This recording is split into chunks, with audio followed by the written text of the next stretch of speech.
अल्हम्दुलिल्लाहि वकफ़ा वसलामुन अला इबादिहिल्लज़ीना इस्तफ़ा ला सियमा अला सय्यिदिर रुसुलि व ख़ातमिल अंबिया व अला आलिहि व सहबिहि व मन बिहदीहि मुहतदा अम्मा बाद। स्टेज पर मौजूद कायदीन और ज़ुअमाए कौम, बुज़ुर्गान मिल्लत, तो मेरे सराय की वसेब दे मिठे बिराओ।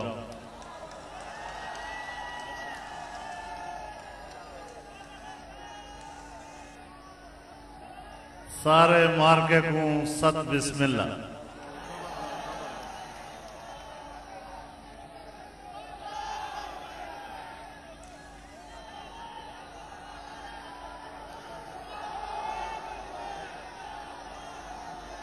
मेरे मोहतरम दोस्तों, 2 साल पहले हमने मुजफ्फरगढ़ में मिलियन मार्च किया था। उसमें भी आपकी शिरकत तारीखी और मिसाली थी। आज डेरा गाजी खान की सरजमीन पर आपकी इस फकीदुल मिसाल कॉन्फ्रेंस में आपकी शिरकत पर और आपके जज्बात पर और आपके जोश व वलवले पर आपको सलाम पेश करता हूं।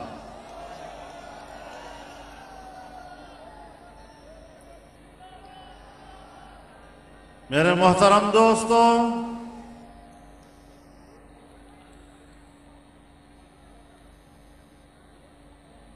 यहां सब तकरीरें मौजूदा नाअहल हुक्मरानों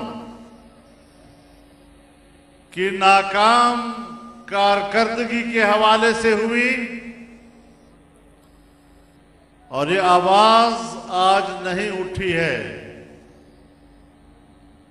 25 जुलाई 2018 पाकिस्तान की जमहूरी और पार्लिमानी तारीख का स्याह तरीन दिन था और सब हमारे कायदीन इस बात पर गवाह हैं कि मैंने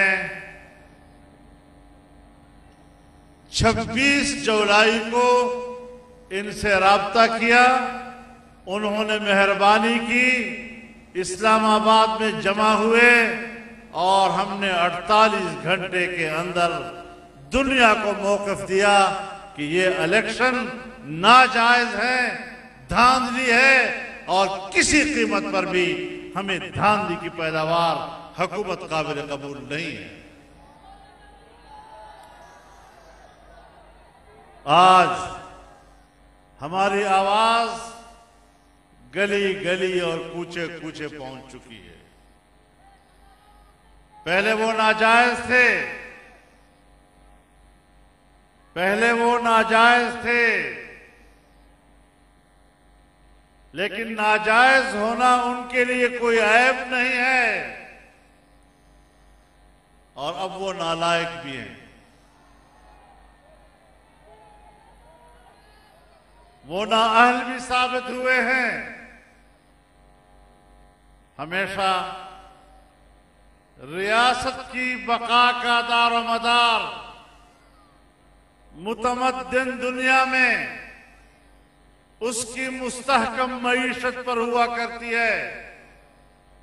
जिस मुल्क की और जिस रियासत की मईशत गिर जाती है फिर वो अपना वजूद बरकरार नहीं रख सकता।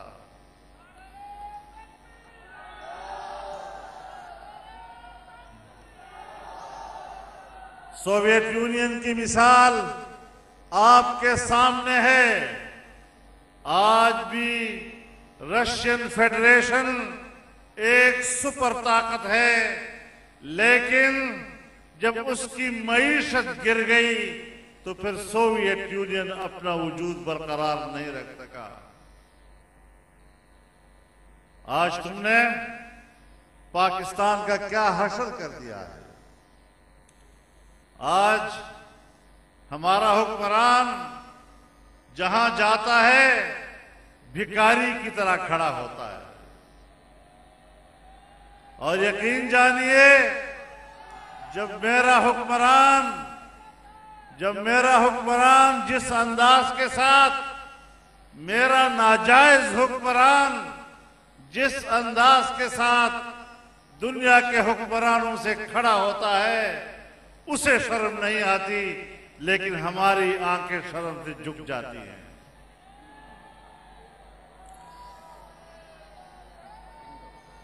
इन्होंने मुल्क का दिवालिया निकाला है। आज पाकिस्तान सालाना तरक्याती तखमीने के हवाले से 0 से नीचे चला गया है। आज हिंदुस्तान की सालाना तरक्की का तखमीना 7 और 8% से ज्यादा है। आज चीन के सालाना तरक्की का तखमीना 9% से ज्यादा है। आज बांग्लादेश की तरक्की का सालाना तखमीना 6% से ज्यादा है, 7% तक चला जाता है। लेकिन जब पिछली हुकूमत ने हमारे मुल्क के सालाना मजमूई कौमी पैदावार की शरह 5.5 पर छोड़ी थी और अगले साल के लिए 6.5% का हदफ मुकर्रर किया था, कमबख्तो कम अज कम आप बताते कि हम नवाज शरीफ से अच्छी हुकूमत कर रहे हैं। तुमने उसको बदनाम किया, तुमने उस पर इल्जामात लगाए, तुमने उनको मालियाती लिहाज से करप्ट कहा। तुम्हें अपने उससे अच्छी कारकर्दगी दिखानी थी। जहां वो मुल्क को 5.5% पे छोड़ गया, वहां तुम उसको 0 पे ले आए। लानत हो तुम्हारी इस सलाहियत पर और इस काबिलियत पर।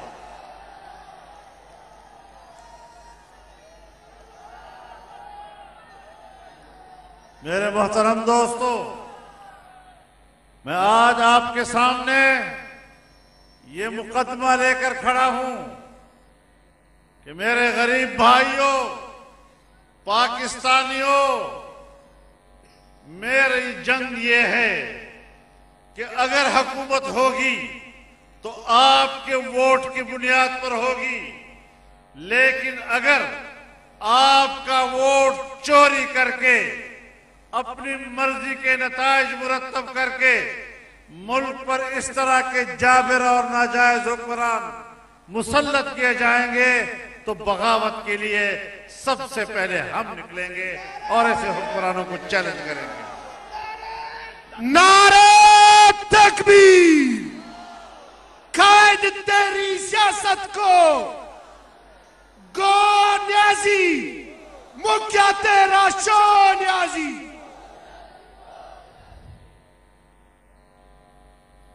यहां पर आज किसान रो रहा है, आज डॉक्टर रो रहा है, आज वकील एहतजाज पर है, आज स्कूल का उस्ताद वो एहतजाज पर। और जहां 1 करोड़ नौकरियों की उम्मीद दिलाई थी नौजवान को, वहां 30 लाख नौजवानों को बेरोजगार कर दिया गया और नौकरियों से निकाला गया है। लेकिन जरा थोड़ा जी शिकवा तुहाडे को लिए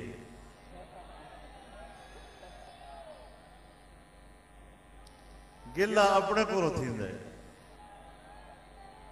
जब से पाकिस्तान बना है 74 साल हो गए, पाकिस्तान के कुल मुलाजिमीन बड़े से लेकर छोटे तक अभी 1 करोड़ तक नहीं पहुंचे। आपको 1 साल में उसने कहा 1 करोड़ नौकरी दूंगा, तुमने इतबार कैसे किया उसके ऊपर?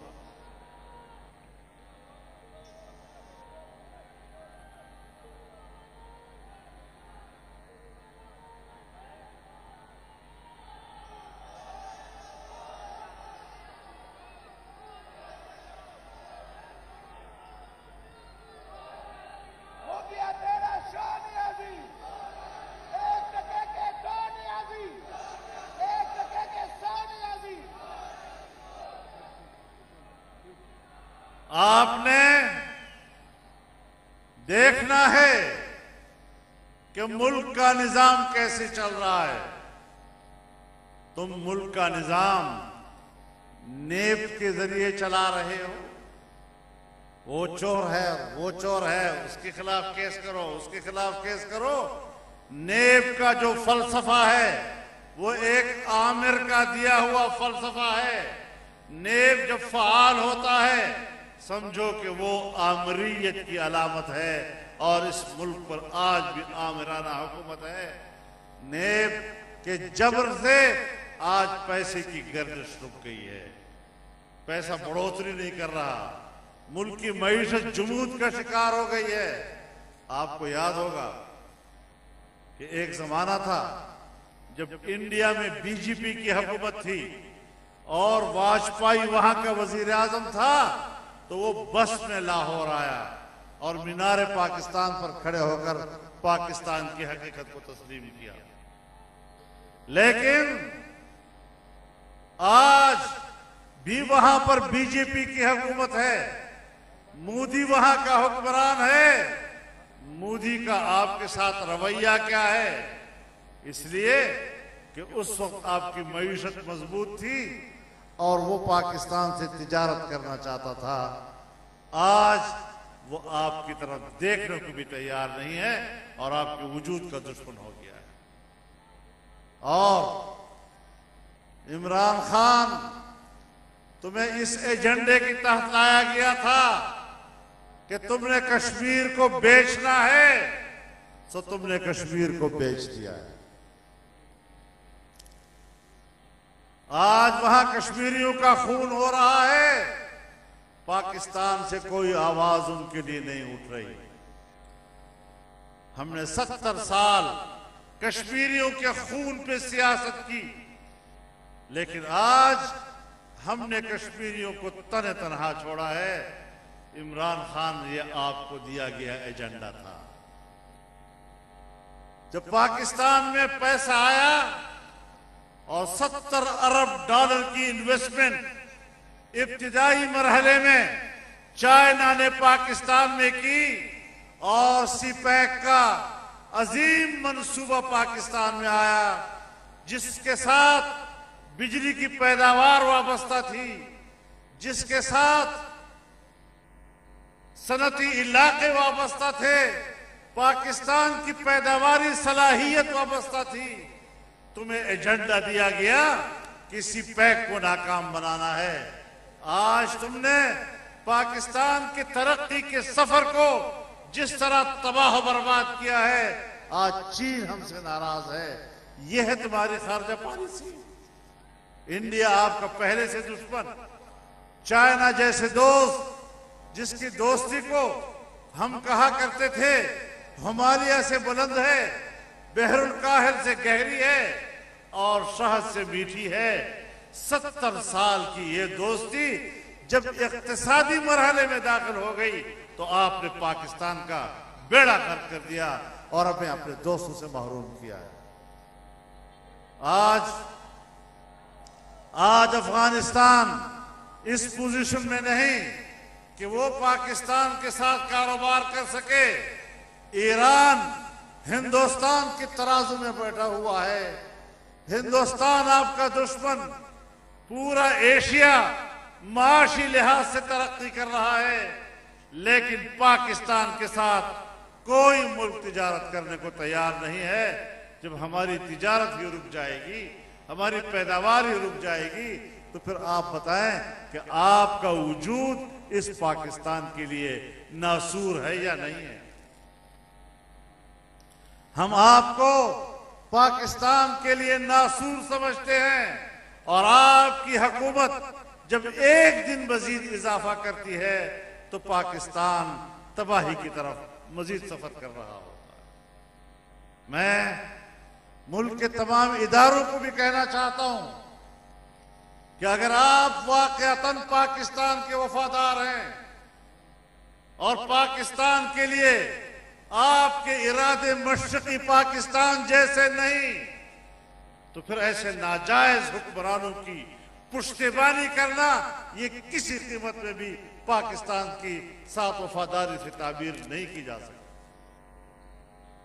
बड़े वाज़ेह फैसलों की तरफ जाना होगा। हमने अब इस मुल्क को बचाना है। हमारे जनाब मियां शहबाज शरीफ साहब ने अपने खिताब में अपनी माजी का तज़किरा किया। माजी का तज़किरा अपनी जगह पर, लेकिन जिस हालत तक इमरान खान पाकिस्तान को पहुंचा चुका है, जनाब मियां शहबाज शरीफ साहब आपकी सलाहियतों का एतराफ करने के बावजूद दोबारा से कैसे इस मुल्क को उठाओगे, यह आपके लिए भी चैलेंज है, हम सब के लिए भी चैलेंज है। तो इस लिहाज से हमने इस बड़े चैलेंज को कबूल करना है। हमने इस बड़े चैलेंज को लेकर आगे बढ़ना है। जब हम पूरी दुनिया के नहीं रहे, यहां पर इन्होंने बात की कि जी हमने इंसानी हुकूक के अक़वाम मुत्तहिदा कमीशन में करारदाद पेश की है और वहां पर हमें 57 ममालिक की हिमायत हासिल है। हम भी हैरान थे, 57 ममालिक की हिमायत। 1994 में तो हमें एक मुल्क की हिमायत भी हासिल नहीं थी, तो आज एकदम से यहां 57 ममालिक की हिमायत कैसे हासिल हो गई। लेकिन पता चला कि उस इदारे के कुल अरकान ही 47 ममालिक हैं, 57 तो है ही नहीं। कुल ममालिक 47 हैं और तुम 57 ममालिक की बात करके झूठ बोल रहे थे। और इन 47 ममालिक के फोरम पर करारदाद पेश करने के लिए 16 ममालिक के दस्तखत की जरूरत थी। जब पता चला तो हमारे पास 16 ममालिक के दस्तखत भी नहीं मुहैया हो सके और हम करारदाद पेश नहीं कर सके। और फिर हमारे भाई ने कहा हमने तो पेश ही नहीं की। बाबा कैसे पेश करते, तुम्हारे वो वोट ही नहीं था, तुमने कौम के सामने झूठ बोला।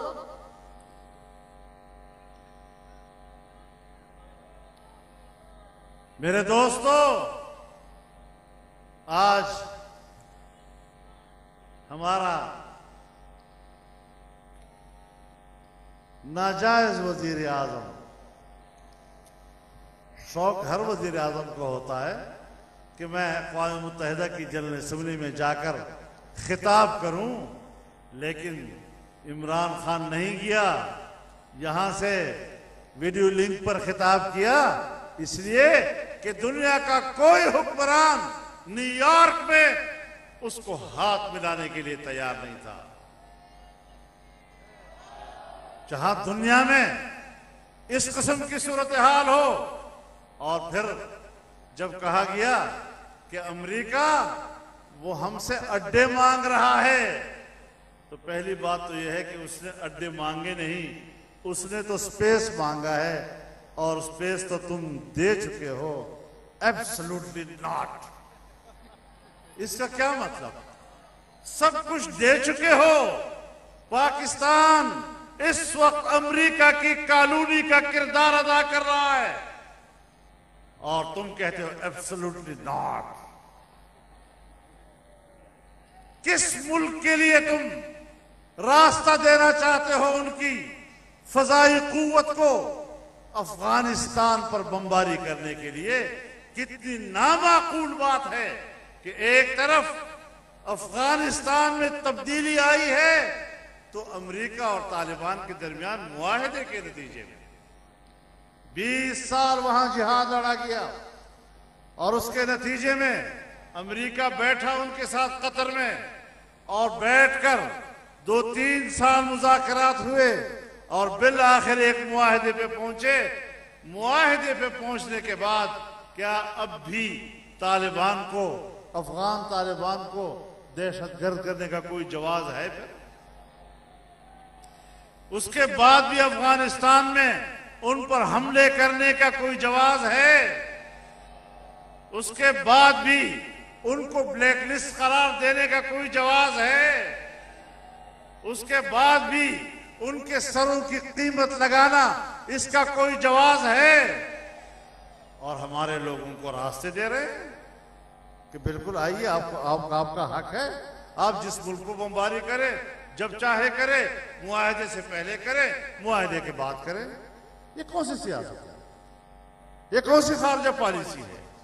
ये तो जैसे एक आलमी कुव्वत हमारे साथ मजाक कर रहा हो, दुनिया के साथ मजाक कर रहा हो। और मैं यही कहना चाहता हूं कि अमेरिका चूंकि इस वक्त अफगानिस्तान में एक शिकस्त खुर्दा कुव्वत की हैसियत रखता है, लिहाजा आज के बाद अमेरिका को सुपर ताकत कहने का कोई जवाब मौजूद नहीं रहा।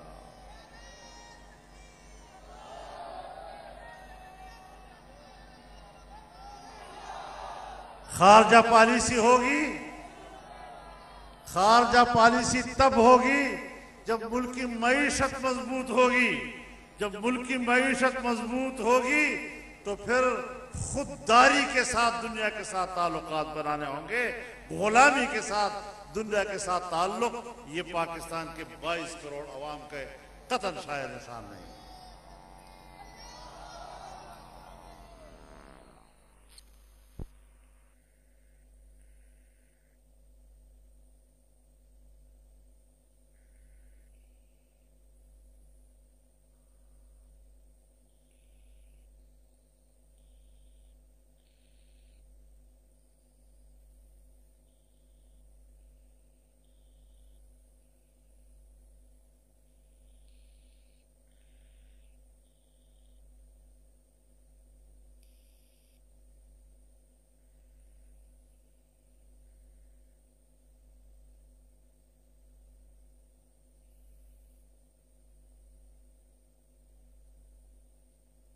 फजल रहमान, नारे तकबीर।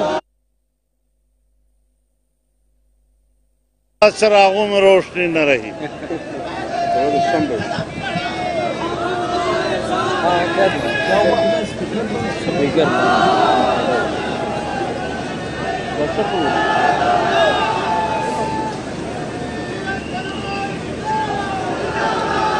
ये बंद कर दिया उन्होंने क्या? जी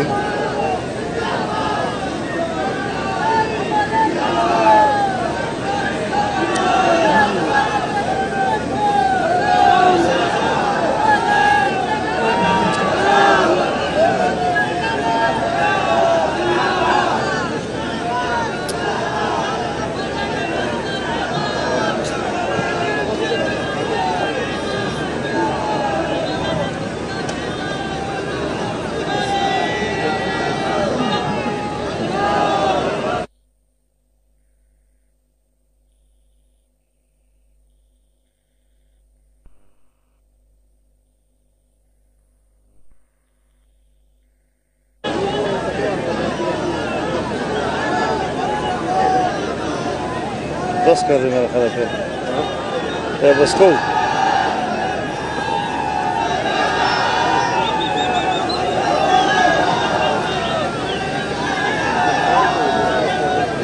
लोगों तक आवाज़ भी नहीं पहुंची। तो ये लाइटिंग मौजूद है, सब चीज़ मौजूद है।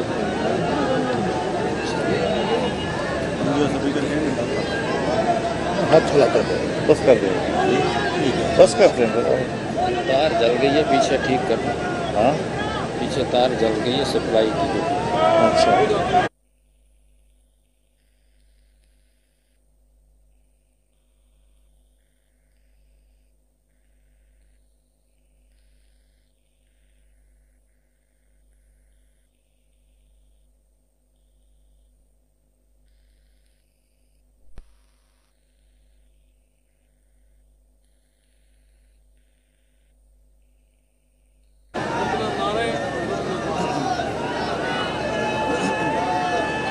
नारे तकबीर, जमीयत उलमा इस्लाम, पीडीएम, कायदे पीडीएम मौलाना फजल रहमान, नारे तकबीर।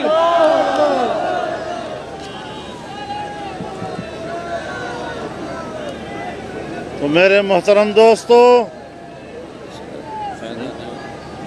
चले तो पहले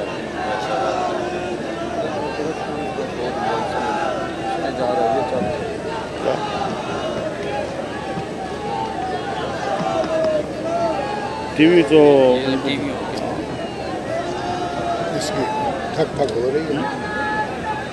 ये टीवी हो गया, मतलब ये टीवी हो गया।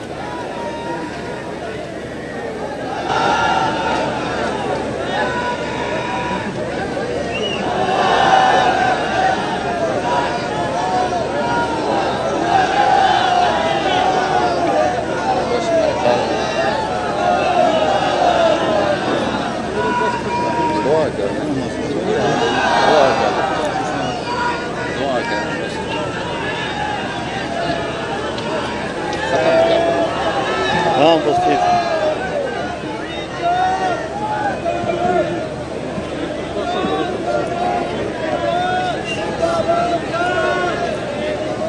तो मेरे दोस्तों, आप जरा खामोश रहें। आप लाइव जा रहे हैं, आप बोलें। आप खामोश रहें, मेरी आवाज पहुंच जाएगी आपको। तो मेरे मोहतरम दोस्तों,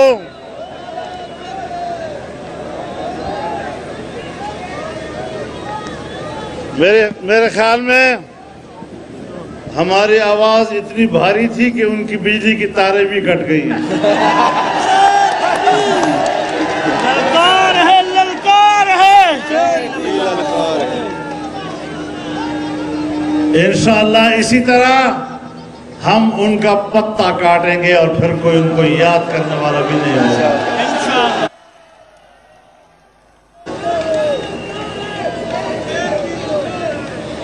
पनामा लीक्स में तो बहुत से नाम थे। अगर ये जुर्म था तो फिर सिर्फ नवाज शरीफ का हिसाब क्यों लिया गया, उनका हिसाब क्यों नहीं लिया गया? और सिर्फ अकामा में आपने उनको सजा दी सिर्फ सियासी मकासद हासिल करने के लिए।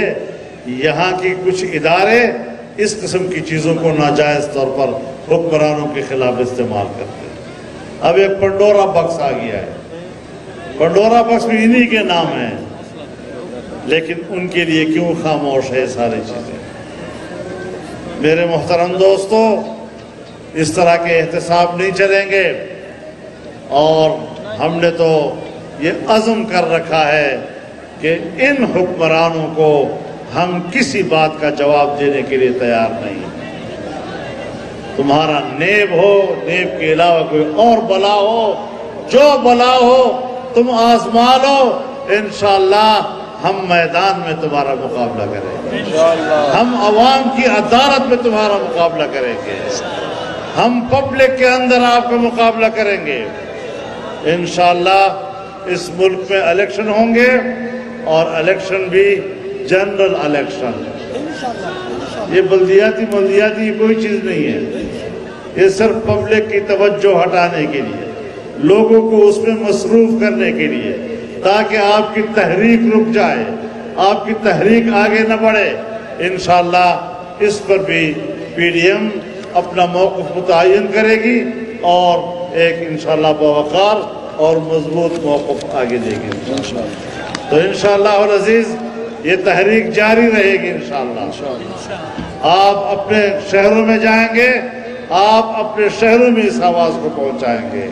आप हर चौक पर ये आवाज पहुंचाएंगे, आप हर गांव में ये आवाज पहुंचाएंगे, आप हर मोहल्ले में ये आवाज पहुंचाएंगे। और इंशाअल्लाह अब ये शिकस्त खा चुके हैं, ये शिकस्त खा चुके हैं। इनके दाल अब आपस में जूती में बट रहे हैं, उनका भी मुझे पूरा पता है। इंशाअल्लाह